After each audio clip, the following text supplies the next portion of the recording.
everyone, Johnny from Harvey Goodman here with my co-host Tim Judkins, and this is the reboot of our weekly podcast, the Ohio Valley Real Estate Report. This is our way of engaging with an audience to help answer any real estate related questions, to go over what the market's currently doing, conditions, things, and we are live, so any questions you have, feel free to ask, comments in the sections below. We are live on YouTube, Facebook, Twitter, Twitch, Instagram, pretty much anywhere. So, anyways, we are going to get started, I guess, going over what the market's recently been doing as far as 2022 and some predictions. If you're thinking of buying in the near future, it is a good talking point about the interest rates and things that are happening now that's, they're expected to rise. So, if you have been on the fence and you need to get some advice on how to get started, any one of us can help. So, I did see an article the other day that 0.5 is what we're at right now. They've raised 0.5 so far. It's probably still going to go up. Maybe we can even get a lender friend next week to give some insight. But yeah, it's anticipated across the board. And it makes a drastic impact, even 0.5%, especially as the prices continue to go up. And that doesn't seem like that will decline in the near future. Basically a full percentage points from 3.5% to 4.5% is a difference between $3,500 to $4,500 a year. That's what I was seeing. It was like 30,000. They were saying this 0.5 is making a difference off a certain scale. Over the lifetime of the loan. Yeah. So I mean, it's a drastic impact that not a lot of people really focus on. Now I wonder is this have anything to do with curbing the inflation? Is that why they're getting the interest rates back in the mix? To be honest, that's the lender question that I. Yeah. But I would imagine it's something that is. Yeah, I figured they would have some kind of correlation to each other. But even it being the case, interest rates are still at a critical low as compared to years in the past, and it's the best time to buy is always 5 years ago. And it seems we got a lot of houses coming to the market right now, too. Yeah, so if we go to the screenshot, let's see what we have. There was 41 listings as of last week. So any one of these properties we can show at any time, doesn't matter who they are listed with. But, if you're actively looking to buy, this is what the market's currently doing. 41 different properties between last week that range anywhere in price from, I believe, $12,000 all the way up to $600,000. So, like I said, if you're a first-time buyer relocating, thinking of upsizing, anything that you need, we can show any house at any time. Definitely, all throughout the Ohio Valley. Yeah, this is pretty much from north of Toronto all the way down to Marietta. Trying to think of the geographical area that I would define as the Ohio Valley.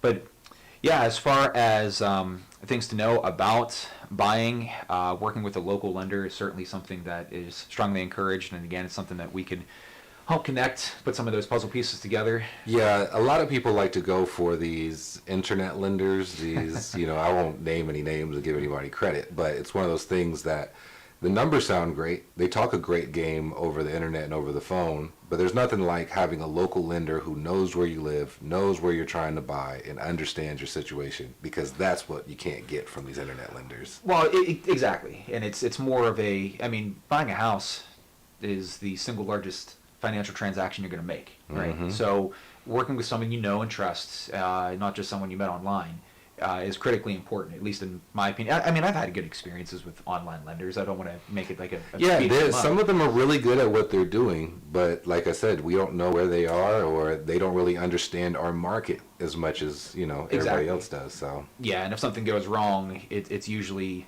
good to have someone local that you can somewhat shake a desk and say, hey, can you give me some answers, as compared to writing an email and they can just dismiss it. Yeah, so, and then I've seen these internet lenders too. They have their teams they're pretty big. You know what I mean? I haven't really had an internet lender to this date that I only dealt with one person. It's usually numerous people that come into the bill of transaction. So I think that's a little advantage of having a local lender too, because I know I had a guy up in Toronto, and he was just the only guy at the point of contact. You just keep talking to him. There's nobody else to talk to. Yeah, no communication gaps and that kind of thing, which is beautiful. Yeah, which is important, exactly, when you're handling a life-changing decision as far as, something of this magnitude. Yeah, exactly. It's something that you don't want to. No one's ever come to me and said, make this the most difficult process I've ever had, right? Exactly. We want the polar opposite of that, if possible.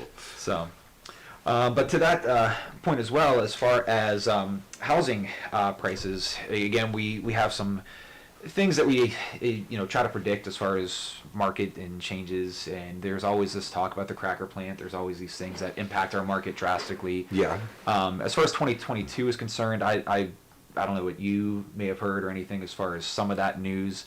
My outlook on it is still somewhat optimistic that it is still happening, but again, what that does to this immediate area can be critically important as far as if you're not in a property before that happens. The housing market's just going to keep going up and up at that point. Yeah, I mean, last I've heard about that is the plant's still supposed to be coming, some new one, but then also certain plants are running programs still because they're still under contract, so they can't stop soon. But I wonder when those contracts are going to run out and how that's going to play on the market when those days come, because depending on who's in office, it could go any direction right now. Precisely. So it's really too up in the air. That's one of the biggest questions that I see, as far as working with new clients and things of that nature. So I mean, there's a lot of promise of, if it does happen, if they do the plant, I mean, that's more educated people are coming to this area. You need degrees to have these jobs. There's going to be more trade schools popping up trying to get people into those jobs. And I did see that IBM is going to build a chip factory in Ohio. Really? Yeah. I didn't know that. Which should be super interesting. Yeah, just to stop for the microchips from the overseas, the whole, bottleneck of the supply chain. Yeah. Yeah. So supposedly that's supposed to open that up. That was something I heard like last week, but I don't know how true that's going to be or. Where at in Ohio? It's supposed to be closer to Columbus. No, it's When I saw the map, it was supposed to be northeast Columbus. Geographically, it's not that far. It's probably too far out of our. Yeah, it won't affect our area, but it might bring a lot of traffic to Ohio after that. I think it could. It's one of those things that we always talk about this cracker plant, but anything major industrial to a state that happens as far as like job growth or population growth, it spirals outward from that Exactly. epicenter. And I've seen a lot of cities spiral out because of the declining automotive industry. And relocate. And they relocate to a whole other area. So this could be a huge factor, rather it be the cracker plant or the software place or the microchip place. That could be a whole thing where people are going to be moving to that area and could affect everything. Could be more sales. Could be more people trying to leave. Sure, relocation and exactly. Which is a whole other animal. Entity. Yeah, in itself, we can go on for hours about how that works. Yeah. So it's kind of interesting how certain markets, certain cities aren't affected like this. But when you have small towns, when you have certain areas that revolve around that one major business, it will ripple affect the whole entire market. Sure. Well, I've always said our market is probably one of the most stable in the entire country. And stable maybe for some lackluster reasons, but the giant markets like the Western Coast or things that go from $300,000 to $1 million in 1 year. I mean the equity skyrocket. Just ridiculous up and down. Ours is like 2 steps forward, 1 step back. It's a slow progression forward, and basically I think it's driven by a lot of economic factors such as like your median income. That the jobs that are here don't necessarily allow for millions upon millions of dollars worth of home value, if that makes sense. I mean, it's not that doesn't happen, but you just don't see it as often as like Southern California probably. But if you were to have something like this, like you're talking about, like a extra like IBM or even this cracker plant come through, it's like the equivalent of dropping several cities in the Ohio Valley on top of the existing cities in the Ohio Valley. It's going to boom. And where do you put them? Yeah, it's that many. No, it's definitely a real thing, and I feel like most towns that are on the river, they do pretty good. Over as time goes, like they find ways to survive and things like that. It's just something about living on the river and having that access to multiple towns, and things like that. So I think it has been consistent here for a long time. Yeah. And what I was getting at that point is it's one of the most economical places sort of to live as far as that's concerned. It's I know the rental rates have sort of been, the talking point of the last 5 years, if not longer, in comparison to like we talked about the median income. It's hard at some points, which is also a good argument as far as buying is concerned. If you've been renting and you're concerned about, maybe paying rent is the equivalent of paying someone else's mortgage. That's really what it is. Exactly, that's all it is, really. So if you have the ability to even consider looking to buy, it's one of those things that it should always be a topic on your mind. And a lot of it is, I don't know how to get started, therefore I don't do anything at all. Exactly. Which Out of is, sight, out of mind. Well, it's one of those things that you put yourself in this situation that if you don't take the initiative now, 5 years from now, it's going to be 10 times harder than what it was. Because, Yes. again, the best time to buy is usually always 5 years ago. Mm-hmm. Obviously, if we can predict that kind of future, we'd both be retired by now. Exactly. But looking at past, references, you can get Mm-hmm. a very clear picture of what to expect. So it's, Yeah, I mean, it's definitely a direction everybody should go. If you're not going in that direction, then, Mm-hmm. you're probably an investor then. You know what I mean? Somebody who doesn't mind. Well, let's talk jumping about spot that. to spot. Yeah, I mean, I deal with investors all the time, and last year probably was one of the worst years as far as investing was concerned. I've dealt with a couple of them, but I don't know if that was because of construction costs, material, and things. I would love to build on this. Continue, because I deal with a bunch of investors too. Sure. Well, the flip market to me was non-existent last year. Like most people say, hey, I want to buy a low-price house in the best neighborhood, fix it up, and sell it for a profit. Mm-hmm. But you can't do that when inflation is, a 2x4 is 4 times what it used to cost. Mm-hmm. So that's slowly starting to return. I think I'm seeing a little bit of that in my own business. But what do you? Yeah. When that kind of, so obviously the lumber thing, Mm-hmm. the lumber thing went through the roof during the whole pandemic. And so it was crazy because everybody who was on the market was an investor. Yeah. Like, you know what I mean? There was really nobody else on the market. And so with these investors, they're expecting to get this quick on return, but it's like they have realized they're all playing the same game at the same time. Because it had a lot to do with the PPP thing. Mm-hmm. So a lot of these investor guys got a lot of money to get back into the industry and do a lot more than they were unable to do before. Sure. Just to find the price of everything went up and everybody else is doing the same thing as you. So it's like a gridlock with everybody because you're competing with other investors versus buyers. And the Sure. buyers were going through pandemic, job, mandates, all that other craziness last year. So it's Sure. like it was hard to line these people up. Well, yeah. Well, I think that's starting to get a little bit easier as far as the mandates. I'm not sure what you've seen in your business as far as, but I've seen exactly what you're talking about, the gridlock, as far as like things have come to. I remember at some point during the very, very beginning of the pandemic, that was you had so many people under contract, and then they were displaced because they were either laid off or they could Or the job went down for a minute. and then it's like you're this close to closing on a dream home, only to find out that you're not fired, but you're not working either. Mm-hmm. And the bank is looking at you like this very, Weird space right now. Yeah, exactly. And they're not going to give you the money. And it's like, how do you put all these puzzle pieces together and keep this deal alive and make sure that, and that was a huge problem for the longest time. And I haven't ran into that probably in the last year. But, and I'm hoping Omicron is going to be the sort of the end of all of this. Yeah. There was it was just, I don't know what was it was just not the best time to transfer presidents, in my personal opinion. It was just like everybody was just trying to hold on to things, and the protocol wasn't passed down. From the banks not knowing what to do, from the real estate agents trying to pick up, from you lost your job, but you're really still working. Like, there was really no protocol out there, and it was just like we were just all in the wind to figure it out. And, the cash buyers, they were doing great all last year, you know what I mean? There was Sure. no conflict with them. But I don't know. I'm glad that, it kind of settled down. Hopefully it'll iron out this year. And I see everybody's back at work. I know come like August, October, the mandate, everybody was on board. Everything was programmed by then. People had their shots. They were at their job. Things were working. Like towards like the end of summer, everything kept going. Yeah. But before that, we were just left and right, man, just because there was no, like I said, there was no protocol between anybody. Sure. Well, and what I've seen too is after that gridlock kind of created that damming effect, and everyone was kind of like jumping back in. Tax season last year was a little bit crazy because it was extended to June at some point, so you could file it. Usually real estate is Gosh, seasonal, taxes, right? Man, yeah. Well, it was what I had seen is that everyone was just coming out of the woodwork at different times, and okay, I got my tax refund in June as compared to in April or May, and it like kind of carried out through the rest of the year. But I was writing escalation clauses on almost every single offer. And if you don't know what an escalation clause is, it's basically when there's a highest and best situation. If you're one seller but there's 5 buyers, which seems to happen like rhythmically every season as far as that's concerned, it was wild. It was like the Wild West for a couple of months because every offer had to be above asking. I will say that if you're a real estate agent, you guys are definitely on a wild ride with the rest of us right Yeah. now, because it's like it slams and we're busy, then it goes quiet. Yeah. Then it slams again, so it's been It's been a wild ride on this pandemic for sure. Sure.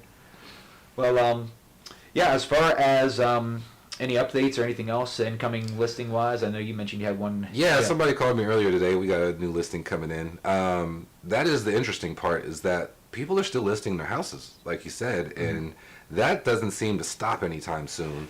So, I mean, if everybody has a job and you have things like solidified now, that this might actually be a really good year for you to get in and get in the mix before the interest rates start coming up again, and like, you know, everybody is still willing to play in the market. So yeah, that's what we were talking about before we started. Is there are some subdivisions that I've seen within less than a year. I mean, talking of I've had seller clients that have bought a house 10 months ago, then took a new position in a different state, they had to relocate, and then turn around and sell their house. And it was the difference between buying it at $100,000 a year ago, 10 months ago, and then selling it for $115,000, $120,000 in 10 months, which is just maintain. All they did was cut the grass. Yeah. They didn't, redo the roof or anything. It was just how much demand has increased that substantially. I mean, to the point where you might have been making, without even knowing it, if you've been a property owner in the Ohio Valley in the last 12 months, 24 months, oh my gosh, you may have made $1,000 a month, if not more, in equity, just sitting there. And you compare that to other markets where it's like hundreds of thousands a given year, like the flight or the price difference. But I mean, here that's pretty substantial. I mean, I did a home tour of a house when I just started as an agent, and it was like 2 weeks ago I found out about how much that house was built for. Baffling on how high these interest, or not the interest rates, but just the price of the house is growing so fast, and it hasn't really even been that long. Sure. And then to see that house was like under six figures, and now it's over six figures. Wow. Yeah. It changes, like it seems like almost overnight. Well, and when we live in it every day, it's like if you don't think about it. Yeah, well, we get to see it every day, so it's like kind of top of mind awareness. But when if you're a new buyer to the market and you're looking around, because I kind of call it like the when parents come with the showings and everything and try to educate, and they've already been through that rodeo. It might have been 20 years for the last time that they bought, and then they're looking at the property of what they bought and then what their children are now buying, and they're like, man, this is way overpriced, and you're thinking, it sounds pushy, it sounds salesy to say, hey, here's what's happening, but it's almost like a lack of understanding of like, have you seen what the market's been doing the last 6 months? Not just in 20 years. I'm talking like just 12 months ago. Yeah. It makes a difference. You sound like Californians on the beach. Like, you guys live here, nobody goes to the beach. Like, you've been here for years, and you don't even know the last time you went. Yeah. And I mean, it's kind of one of those things where, this market, real estate in general, from like me being in school to like the 2008 crash to like 2018, there's a lot of change. 2017, there's a lot of changes in the market that's happened within our lifetime. Yeah, you know what I mean? So it's like, it's very lucrative if you're an investor or somebody who's really looking to get into the real estate market, just to see back your grandparents or your parents' age and what they went through to buy a house. Just like I saw Scott was showing the shoe salesman over a 4-bedroom house, you know what I mean, back in the day. Yeah, you could have. It's just like it transforms so fast, and actually, if I had to say, I feel like the door is closing. Probably. If you're not interested, that door is closing faster and faster, because there's a reason why a shoe salesman could have did it, and now you're at a day and age where it's so credit score, all this other stuff you got to hurdle through now that wasn't existent back then. Sure. Yeah, it's there's still plenty of financial options, at least that I see. But you're right, the financial incentives, because most buyers kind of equate, hey, I'm going to go talk to a bank, I'm going to get a mortgage, and I'm going to buy a house. And that's where they draw the line. The ups and downs and the road to get to points A, B, and C all the way to the finish line vary, ridiculously between, like, okay, a cash buyer, here's a bag of money, I want your deed, and swap hands. It's simplest transaction you could ever done. Exactly. But if you go through a government-backed loan, which is the fancier way of saying first-time buyer, and it's secured by some government entity, USDA, FHA, VA if you're a veteran, a lot of times buyers don't necessarily understand the process that differs between the easiest side, here's cash, or here's maybe even a conventional line, home equity line of credit. All offers on a monetary value created equally are not the same. So 10 full-price offers are not the same, because a VA loan differs how you close than FHA, sort of, drastically. Definitely. And Like my sellers are advocates of this. You can offer, I could take 5 different offers, and each offer is the same price, but based on what loan that is, he's going to move completely different. yeah, and any agent, worth their salt to be able to speak with that kind of authority to say to a seller client or to a buyer client, here's what's going to happen next. And that's the biggest thing, so if you're doing this on your own, hey, more credit to you, but it's a huge financial transaction. I mean, Exactly. if you're going to cut, you can cut your hair on your own, right? But if you're not prepared to mess with the consequence, of making that mistake, imagine making a mistake at 6 figures or 300,000, 400. I mean, that can be life altering. Exactly. So it's kind of scary that you get to that point, and then it's one of those things that come up, and it's it can be drastic. So, but Definitely. yeah, like I said, if anybody has any other questions, I plan on doing this podcast once a week, and sort of, answering anything that we possibly can. We'll go over next week's listings, open house schedules. If you're watching this at a later date, even if it's not live, feel free to leave a comment still. We'll give us some content to talk about next week. Well, I'll be here, everyone. Yep. If I'm not actually on the show, I'll be here in the building, so I might pop in from here and there. The one, we have a couple things coming out. We do have another Harvey Goodman convention this year. I'll give you more details about that as we develop that. And I'm pretty sure you'll have more surprises for these people as time goes on. Yeah. I would love to see this on the road.